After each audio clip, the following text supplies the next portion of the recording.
Hi guys, I'm here today at Main Beach, and so our episode today is going to be talking about Main Beach and how it's changed over the years. For you old timers, let's talk about Main Beach in the late 50s and the 60s. And you know, when Main Beach was the place to be. We didn't really have a whole lot to do. We would come to Main Beach and make the circle, and thank goodness the circle is still here. They haven't changed that yet. No telling what they'll do in the future. Well, we won't talk about that. Let's don't put any ideas in anybody's heads. But we would come to the beach and we would make the circle and park, and we would do our thing here at the beach. Then we would go back downtown and we would make the circle there, and then we would hit 8th Street and we would circle the Freezette, and then we would come to the Main Beach again. So growing up, our life was just one big circle. We'd circle Main Beach, circle downtown, circle the Freezette, back to the beach. But the beach was unique. The beach is where it was all really happening. And when you got to the beach, you knew that you saw Moore's Grocery on the right as you entered, and then there was the Aloha Lounge, and then you had the Golden Sands right on the beach, and then of course you had the ramp going down on the beach, and of course back then you just drove on the beach anytime, day or night. It didn't matter. You didn't need a permit. You just drove down on the beach, and you could go north, you could go south, you could go anywhere you wanted to go. Then as you came on around the circle, you had the Blue Seas. Oh my gosh, the Blue Seas. What a place to be. What a place to go to. Best cheeseburgers in the world. Remember that?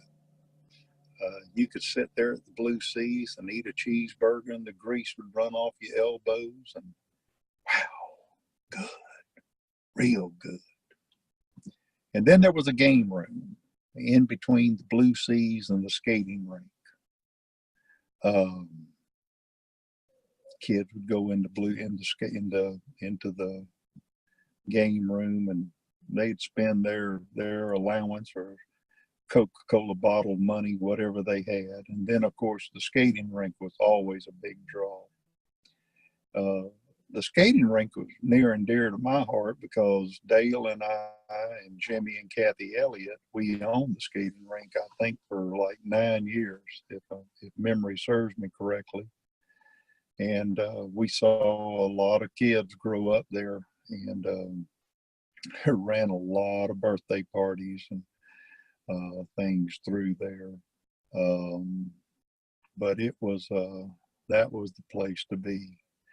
And then right behind the skating rinks, I don't know if a lot of you newcomers don't know this, and a lot of you old timers probably forgot it, but on the side of the skating rink and over behind it was the trampolines. Remember, you would pay money to go jump on the trampolines, and that was always a big draw. And then of course you had putt-putt, and